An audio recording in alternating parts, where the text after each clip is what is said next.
Hello guys, part 5 na po to, part 5 na, bilisan po natin, isa-isahin lang po natin yung mga importanteng tao na nasulat sa love letter na ating creator, yung fate nila. Sensya na po kayo, ito yung napipili kong filter eh. Thank you po, God bless us all po ulit. Sana po try nyo pong tapusin ang bawat part ng content ko na to. Ang ginugol ko lang po sana po makapagdagdag pa ako ng booster na magpapatibay ng faith ng bawat isa sa atin habang tayong lahat po ay naghihintay sa dakilang araw na nalalapit na po sa pag-rapture, sa pagpili. Sana po lahat tayo mapasama talaga doon para hindi na po natin, para kung mapapasama po tayo, added ko lang po to guys ha. Ito pong content ko na to, Bible verses din po, motivation po. Dagdag booster po ito sa bawat isa sa atin habang nire-reminis po natin, chini-cherish po natin yung mga taong nasulat sa love letter na ating creator, ang pagpapakita nila ng faith sa ating Panginoon. At ang mga faith po na to magdadagdag po ito sa atin para magtumibay talaga yung kapit natin sa kanilang mag-ama. Amen. God bless us all po ulit. So, dagdag po natin si Elias po. Si Elias, nung nanalangin po siya, nagkaroon po ng, nasulat po yan sa Holy Scripture sa Old Testament, nagkaroon po ng 3 taon at kalahati na hindi umulan. Kasi nga po, malungkot po si Elias nung time na yun guys. Isa po ito sa importanteng event. Although marami pong ginawang breakthrough ang Panginoon sa buhay ni Elias, isa pong powerful na propeta si Elias nung time niya, si Elijah. So, nanalangin po siya kasi parang gusto niyang pitikin ng mga tao na lubog sa kasalanan nung time na yon.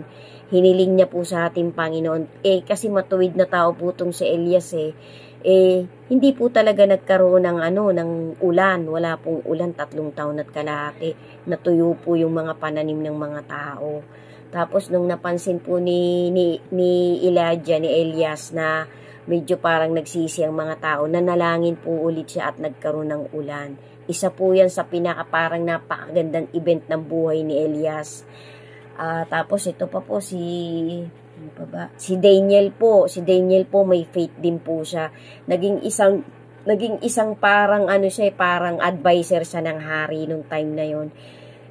Si Daniel po ipinakulong po sa kuweba na may mga leon, di po ba, hindi siya wala siyang galos.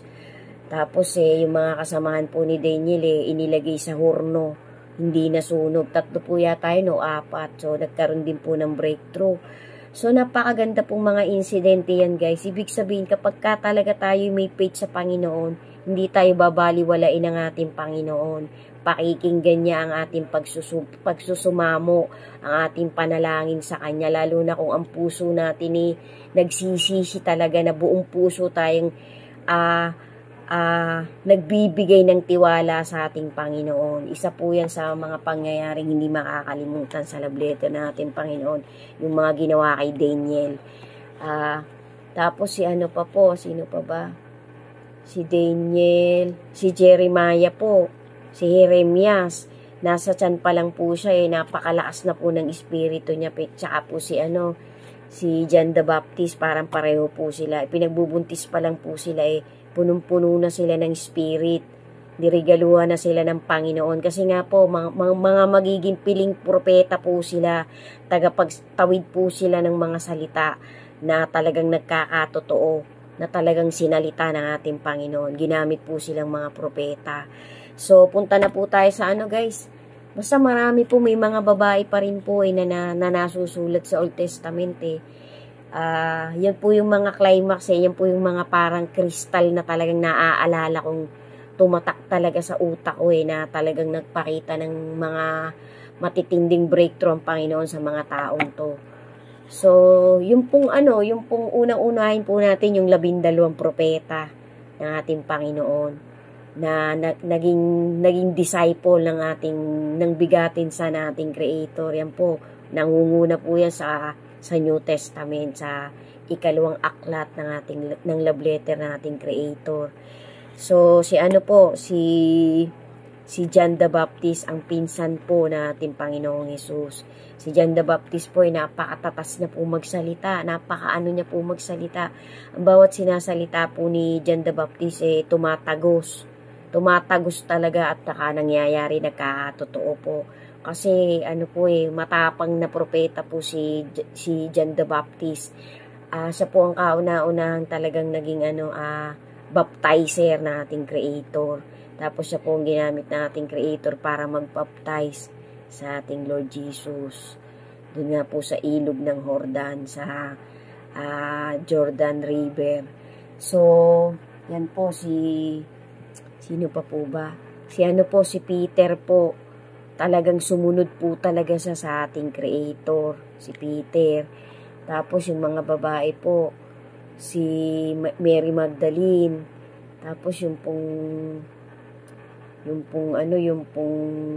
maitim na babae, sino ba to?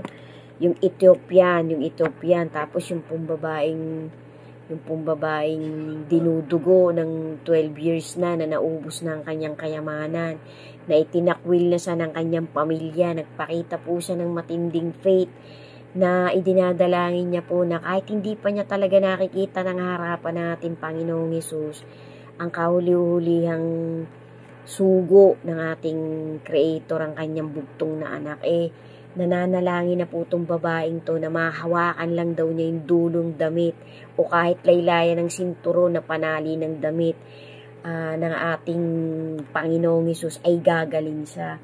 So, nagkaroon po ng breakthrough. Gumaling po talaga itong babaeng to. Napakaganda po ng insidenteng to. Nasa New Testament po yan. Na kay po yata yan, na kay Mateo o kay Lucas. Yung kwentong yan. Paki-double check na lang po. So, actually, nagawan ko na po ito ng mga content Kaya lang nga po natabunan na. Tapos yung babae pong nagkaroon ng 6 na asawa. Nagpakita din po siya ng matinding faith sa ating Panginoon. Na umiiyak po itong babaeng to na idinadalangin niya po na sana po makausap niya o madinig niya ang boses ng Misaya na paparating. So, dininig po siya, pinuntahan po talaga siya ng ating Panginoon dun sa ilog ni Jacob na nauhaw ang ating Panginoon, tapos umiigib po itong babaeng to. Si Veronica po yata yung pangalan nito, si Veronica. So, yan po, isa po yung breakthrough sa babaeng to, tapos pinaliwanag po sa kanya ng ating Lord Jesus na hindi mo na kailangan pumunta sa Jerusalem para manalangin. Kasi sasambahin mo, kakausapin mo ng ating Panginoon in truth and in spirit. At sumasamba ka na sa Kanya as long as gumagawa ka ng kabutihan habang may lakas at buhay ka pa. Yan po ang pagkaintindi ko sa isang conversation, sa tagpo ng isang babaeng to na nagpakita ng faith sa ating Panginoon. Tapos, yung pong lumpo, na napakatagal niyang nalumpo, na nung bata pa sa lumpo siya, nandun po siya sa ilog na nag-i-stir yung tubig, na ang pinaniniwalaan ng mga tao na kapag umikot yung tubig na yung kapag kumulo, gagaling ang sino mang sakit na lulubog doon. Naiwan po itong lalaking to ng kanyang kapatid. Nagawan ko na rin po yan ng content, guys. Kung makakalkal niyo po yung profile ko, nandun po yan. Nagpakita po itong lalaking to ng breakthrough. Pinuntahan po siya ng ating Panginoong Hesus at nakalakad po itong lumpong to. Halos more than 30 years po siyang lumpo, guys. So, nagpakita po siya ng faith. Hindi maipaliwanag na pangyayari po. Nakita niya po ng harapan ng ating Creator, ng ating Lord Jesus. So, gumaling po itong lalaking to. Sundan niyo pa po. May konti pa pong natitira, tapos yung final po na motivation itatawid ko. Maraming salamat po sa inyong lahat na makakita ng content ko na to. To God be the glory po. God bless us all.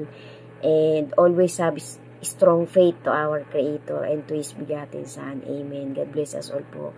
And thank you for watching my contents.